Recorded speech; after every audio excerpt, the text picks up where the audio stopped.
Et j'ai toujours brûlé d'envie de venir pendant vos réunions, mais l'occasion ne m'a pas encore été donnée.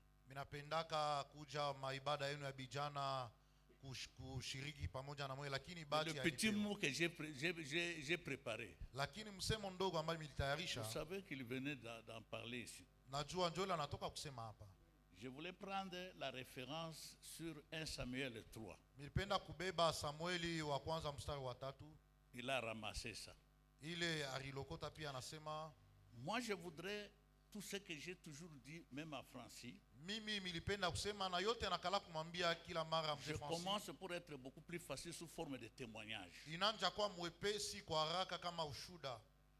Quand je l'ai vu, il n'était pas ancien.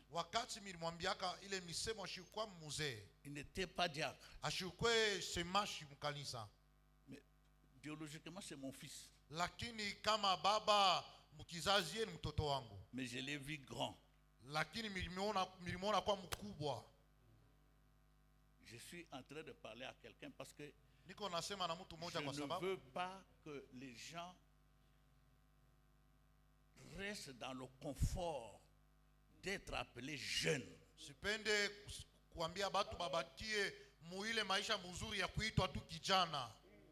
Il y a un temps pour être jeune. Il y a un temps pour cesser d'être jeune. Il y a un temps pour honorer. J'ai aimé le pasteur, ce qui était en train de prêcher. Ephésiens 6 précise bien: honorez vos pères spirituels. La parole de Dieu ne fait pas des choses comme ça au hasard. On n'insiste pas pour honorer le père parce qu'il est vieux, parce qu'il a de l'âge, parce que c'est une valeur que l'on lui donne. Parce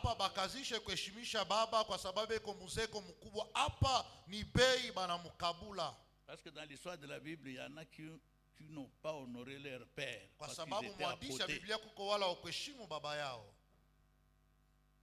Gédéon, à un certain moment, lui a demandé de détruire l'autel de son père.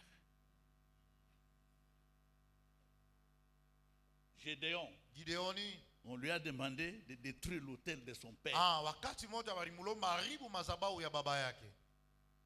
Je veux dire, ce n'est pas parce qu'il ne devrait pas respecter son père, mais on ne peut pas honorer le père dans le mensonge.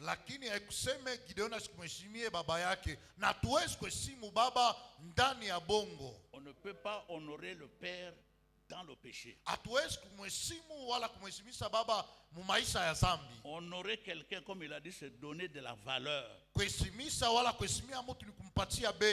Alors moi je voudrais ajouter à ce qu'il a dit, pour rejoindre ce que j'ai toujours voulu prêcher, ceux qui ont eu l'occasion de me parler. Je voudrais seulement dire, il faut arriver au moment où on a avoir un père spirituel dans la vie. Mais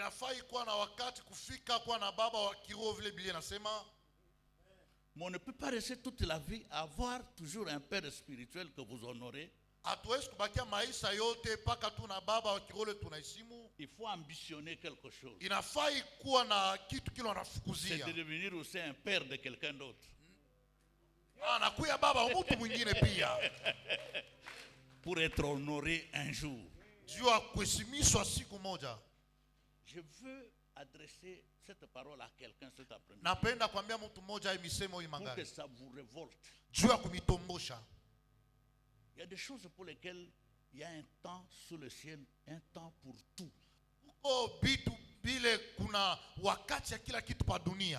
Ça c'est Ecclésiens 3. Il y a des choses parfois qu'on a peur de dire.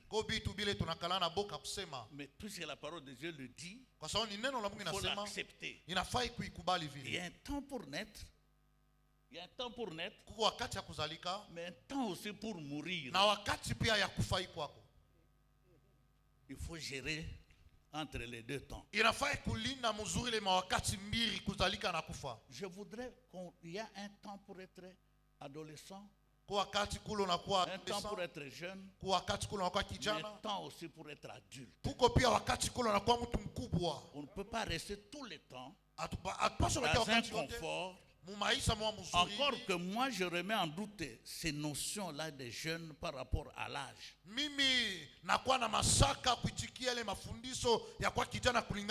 a un homme du monde que nous connaissons, un écrivain français, je crois que c'est Corneille.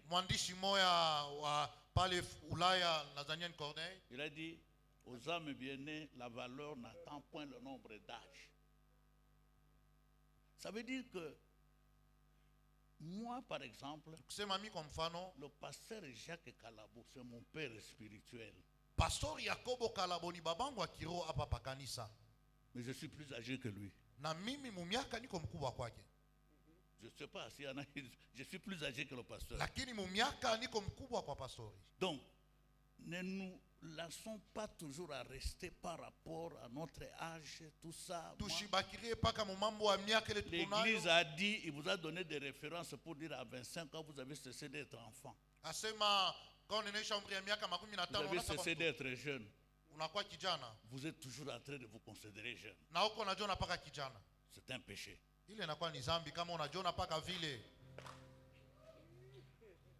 On vous dit, dès que vous êtes marié, vous cessez d'être jeune.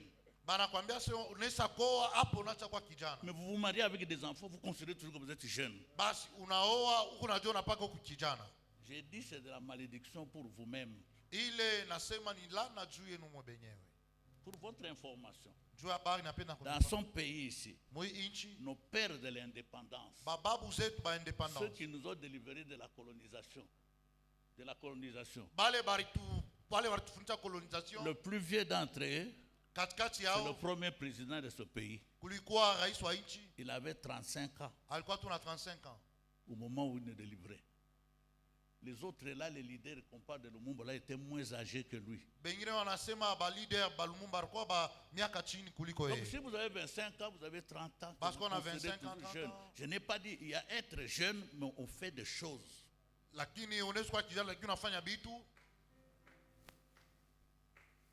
Il n'y a qu'une personne qui les fait, les autres refusent. Mais je te dis, il faut accepter. Il y a des choses qu'on doit accepter.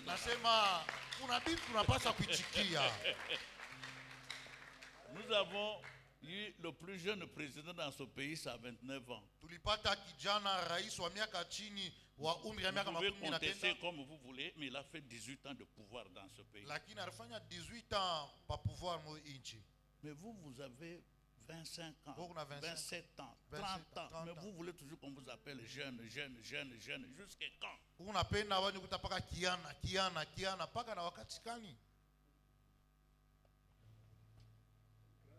Vous allez me dire, moi, c'est lui que vous parlez là, moi. Moi, j'ai cessé d'être jeune même avant de commencer à travailler. J'ai vu le témoignage du pasteur. Il n'avait même pas un certificat quand il a commencé à cesser d'être jeune. Il a cherché son travail. Moi, je suis venu dans cette ville à l'âge de 26 ans. Mon épouse avait 20 ans. Nous avons commencé la vie. Nous avons cessé. Nous n'avons plus jamais été jeunes.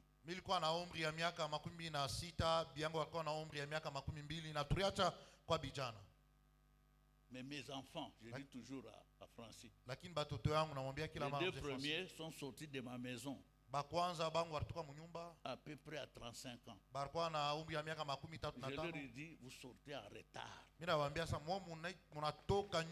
allez regretter dans la vie.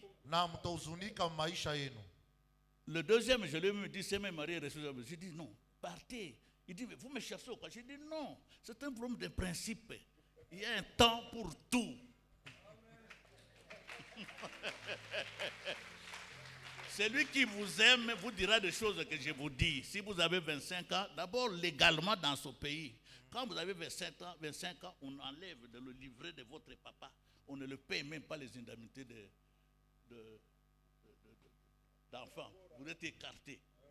Mais vous vous entêtez à être toujours jeune, jusqu'à quand?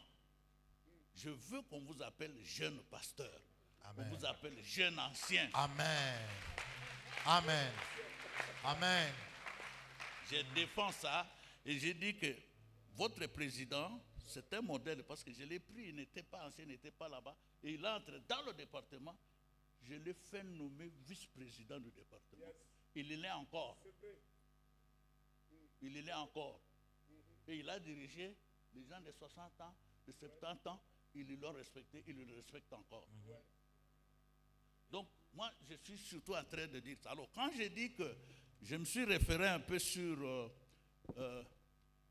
l'histoire de jeune Samuel, c'est une histoire que vous connaissez tous. Samuel est né de Anna qui était une femme déclarée stérile.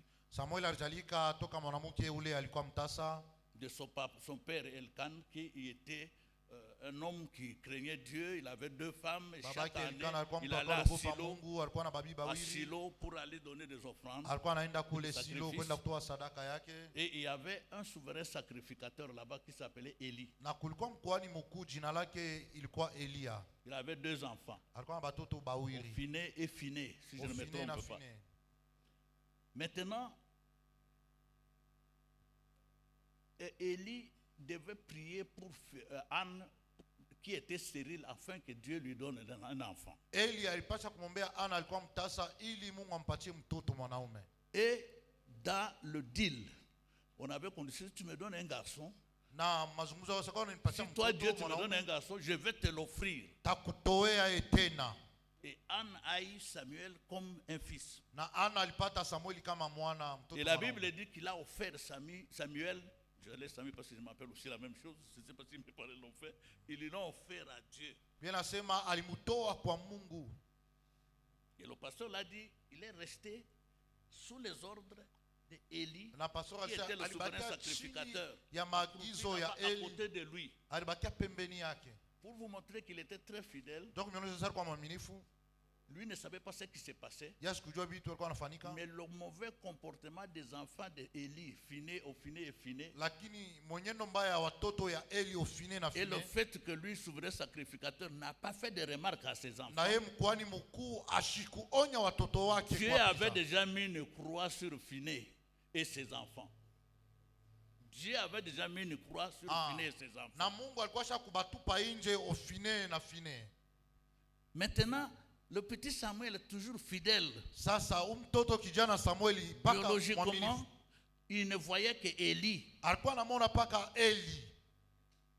Mais Dieu avait déjà décidé le contraire. Dieu le connaissait, Dieu voulait l'élever.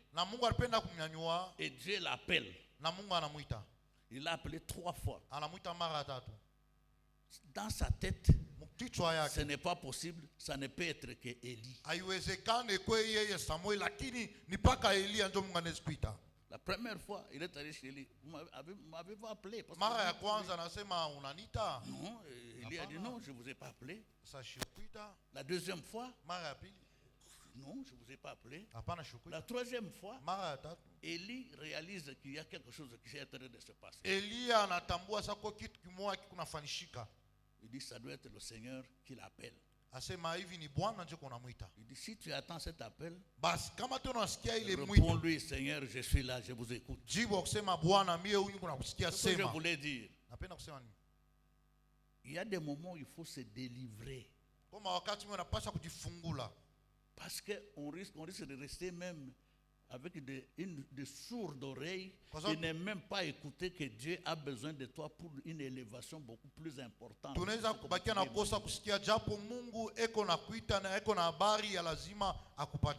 Parce qu'il y a des choses qu'on ne peut pas donner aux jeunes. Le jour où on décide de vous donner une responsabilité, c'est que vous cessez d'être jeune. Mais si toi, tu te complais toi-même à ce qu'on continue à tu prends plaisir à ça. Ton confort devient, je suis heureux parce qu'on m'appelle jeune. Mais ne regrettez pas aussi qu'on te mette de côté pour dire qu'il grandisse encore un peu. Donc je voudrais ici paraphraser le pasteur. J'ai dit c'est bon, il faut avoir un père spirituel. Nous devons les honorer, nous devons les respecter, parce que tout notre avenir dépend d'eux. Mais je pense qu'il y a un temps pour le faire, mais en même temps aussi penser qu'un jour que vous soyez aussi honorés. Amen. Amina. Donc, je suis en train de vouloir continuer à exhorter les gens. Je discute beaucoup avec Mouzé Francis.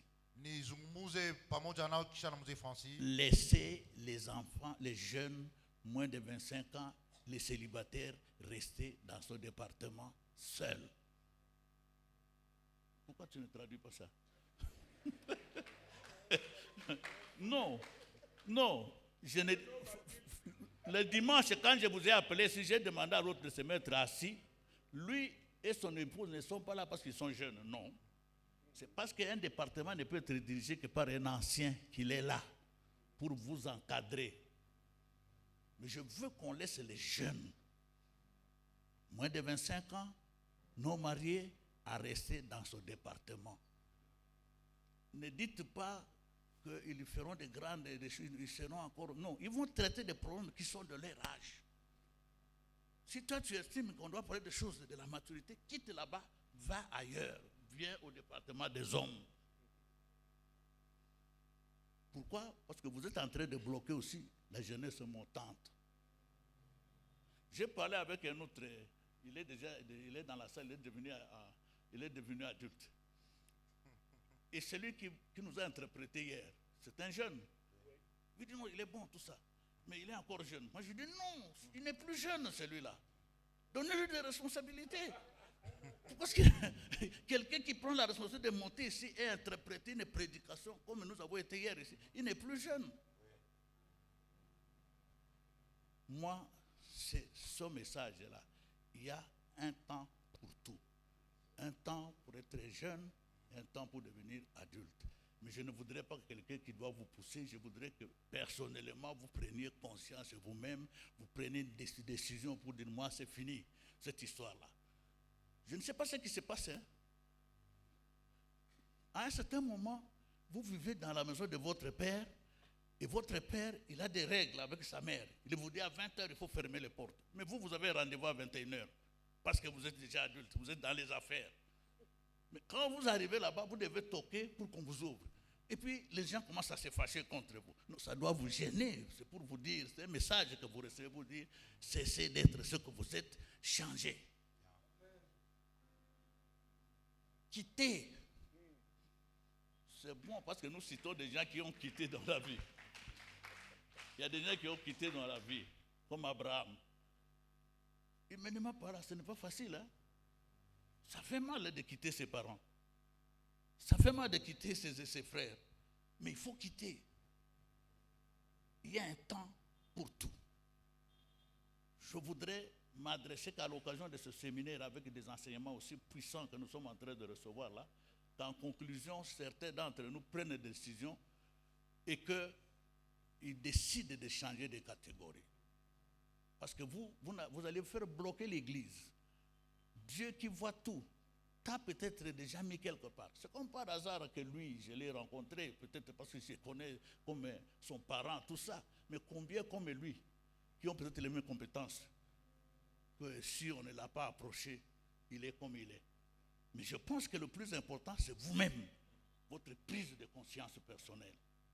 Pour dire, j'ai été longtemps. Parce qu'il y en a qui sont heureux de dire, j'étais dans cette église à la JPC. Moi, je suis pas dans la jeunesse, mais quand il parle là, il a 50 ans, il a 40 ans, mais il dit toujours qu'il est toujours ce qu'il est. Il y a quelque chose qui ne va pas. Il y a quelque chose qui ne va pas. Amen. Amen. Je crois que le temps n'est pas là. Je dis, il faut être alerte et écouter la voix de l'esprit pour que le moment venu, tu prennes la décision de dire, j'ai cessé. Je quitte des catégories. De toute façon, ce ne sera pas vide, parce qu'au moment où vous partez, il y en a qui entrent. Mais si vous ne quittez pas, vous bloquez les autres. Et la chaîne risque de s'arrêter. Voilà ce que moi je voulais ajouter.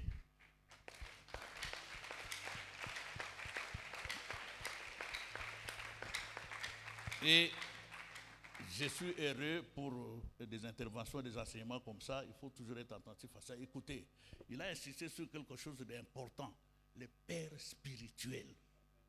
Je ne vous ai pas dit de ne pas honorer, parce que même les païens, les pères païens, si vous ne l'honorez pas, vous ne le gagnerez pas. Mais il y a une limite, il ne faut pas l'honorer dans le mal. J'ai cité le cas de Gédéon, il était obligé pour aller de l'avant, pour gagner, il fallait détruire l'autel de Baal de son père qui était dans la maison. Je crois que son père n'était pas content, mais il fallait faire ça. Abraham a quitté sa famille. Peut-être il n'a pas demandé l'avis de tout le monde. Dieu l'a touché, il a quitté, il est allé, il est devenu maintenant notre Père à nous tous. Et qu'aujourd'hui, les gens, il y a une référence dans la vie de ce monde. Nous pouvons prier. Père, au nom de Jésus, nous voulons te dire merci pour ta fidélité. Merci parce que tu as mis à cœur l'organisation de cette semaine d'éducation chrétienne pour que, sachant que c'est ton œuvre, autour de cette semaine, nous recevions pas seulement des enseignements théoriques, mais aussi pratiques et des témoignages, comme nous avons entendu tout à l'heure, pour l'édification du département, pour l'édification de ton Église. Parce que l'Église, c'est eux. L'Église, c'est eux. Après, d'ici 2-3 ans, c'est eux qui seront en charge pour prendre cette Église. Donc l'Église sera ce qu'ils sont aujourd'hui. J'ai béni que ce temps leur soit profitable. Je recommande toute l'organisation pour que tu les renouvelles, tu leur donnes tout ce qui est nécessaire pour que rien de tout ce qui n'est pas de toi ne vienne perturber la tenue de toute la semaine de l'organisation.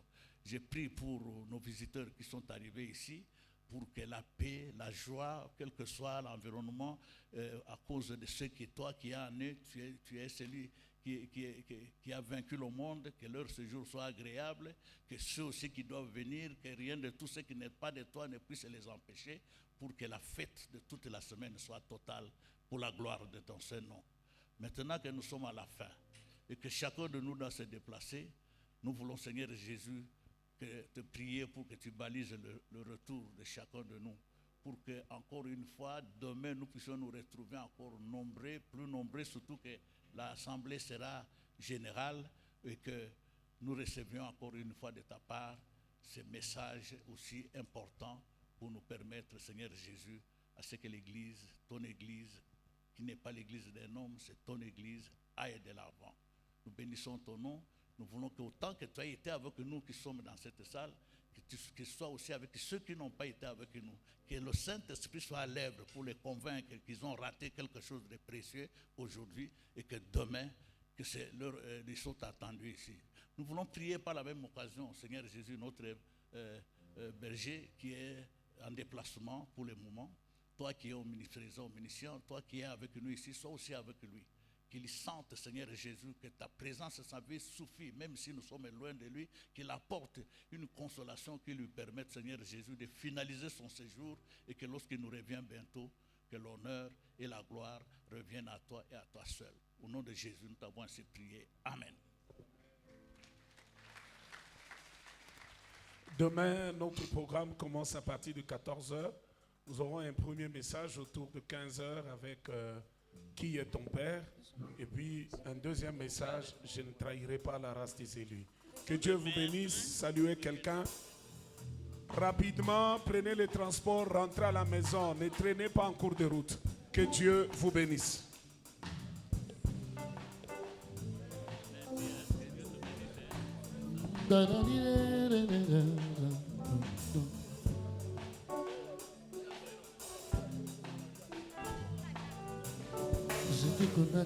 J'étais condamné à cause de mes fautes. Emma est venu, Il a prié pour ma cause. Il a pris ma place. Il a pris ma place. Et il s'est donné pour Emmanuel. Emmanuel. Emmanuel. Emmanuel.